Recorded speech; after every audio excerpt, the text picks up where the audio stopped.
Welcome back to Minerva academy. आता आपण बघतोय समाजसुधारकांमध्ये पुढचे समाजसुधारक ते म्हणजे आजचे समाजसुधारक आहेत भाऊ दाजी.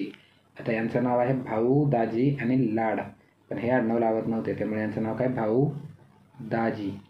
तर यांचं जे मूळ नाव आहे, यांचं जे पूर्ण नाव आहे, ते पूर्ण नाव आहे ते म्हणजे रामचंद्र विठ्ठल लाड. लाड यांचं आडनाव होतं आणि वडिलांचं नाव हे विठ्ठल आहे. त्यांच्या वडिलांना दाजी म्हणत होते आणि यांना भाऊ म्हणत होते, त्यामुळे आपण यांना भाऊ दाजी म्हणजे यांचं नाव आणि यांच्या वडिलांचं नाव असून भाऊ दाजी म्हणतोय. भाऊ यांना म्हणत होते आणि दाजी यांच्या वडिलांना म्हणत होते. आणि यांच्याविषयी अजून एक गोष्ट म्हणजे यांना बुद्धिबळ खेळाची आवड होती. यांचा जन्म कधी झाला आहे 7 सप्टेंबर 1822ला मांजरे जे आहे गोव्यामध्ये. तर ही आहे भाऊ दाजी यांची ओळख. आता आपण बघू भाऊ दाजी यांचा जीवनपट.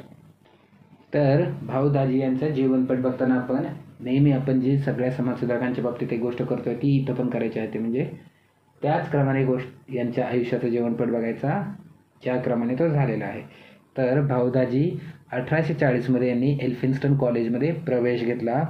1843मध्ये त्याच कॉलेजमध्ये ते शिक्षक म्हणून पण त्यांनी काम सुरू केलं आणि त्यानंतर 1845ला ग्रँट मेडिकल कॉलेजमध्ये प्रवेश घेतला. ग्रँट मेडिकल कॉलेज 1845ला त्यांनी प्रवेश घेतला. त्यानंतर 1851ला ते डॉक्टर बनले आणि या डॉक्टर बनण्यामध्ये आत्माराम पांडुरंग यांचा पण समावेश आहे आणि आत्माराम पांडुरंग पण एक खूप महत्त्वाचे समाजसुधारक आहेत. आपल्या पुढे ते येतीलच. तर 1851ला ते डॉक्टर बनले. त्यानंतर 1851ला त्यांनी ग्रँट मेडिकल सोसायटीची स्थापना केली. 1852ला बॉम्बे असोसिएशनचे सरचिटणीस झाले आणि बॉम्बे असोसिएशन ही एक महत्त्वाची संस्था आहे. म्हणजे काँग्रेस बनण्यामध्ये ज्या आधीच्या महत्त्वाच्या संस्था होत्या त्यामध्ये बॉम्बे असोसिएशन ही एक महत्त्वाची संस्था आहे आणि हे त्याचे सरचिटणीस झाले होते. आणि त्यानंतर त्यांनी स्वतःचा वैद्यकीय व्यवसाय सुरू केला.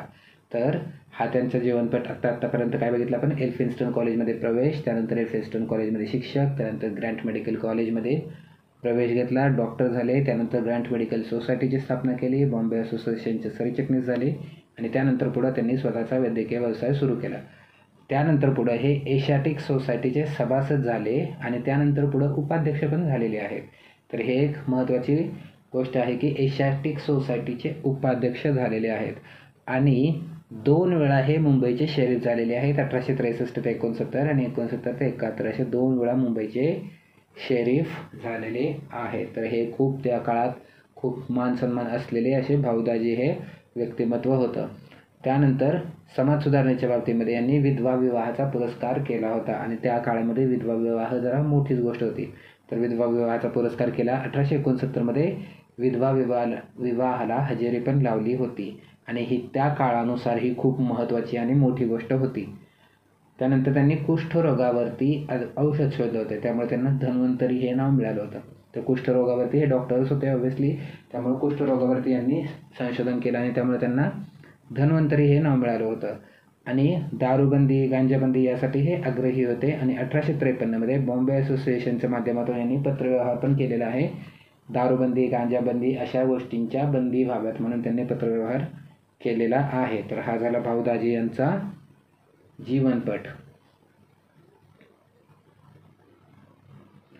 तर भाऊ दाजी यांचं जीवनपट आपण पुन्हा एकदा बघू की एल्फिन्स्टन कॉलेजमध्ये प्रवेश, त्यानंतर एल्फिन्स्टन कॉलेजमध्ये शिक्षक, त्यानंतर ग्रँट मेडिकल कॉलेजमध्ये प्रवेश घेतला, त्यानंतर ते डॉक्टर झाले. डॉक्टर झाल्यानंतर ग्रँट मेडिकल सोसायटीची स्थापना केली, बॉम्बे असोसिएशनचे सरचिटणीस झाले, त्यानंतर स्वतःचा वैद्यकीय व्यवसाय सुरू केला, एशियाटिक सोसायटीचे सभासद झाले, त्यानंतर त्यांनी उपाध्यक्षपद पद स्वीकारलेलं आहे.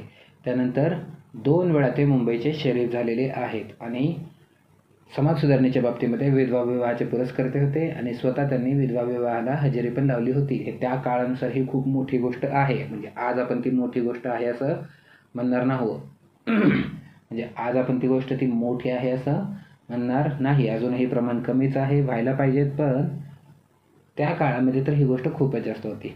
आणि त्यांनी कुष्ठरोगावरती औषध शोधलं, त्यामुळे त्यांना नाव काय मिळालं होतं? धन्वंतरी.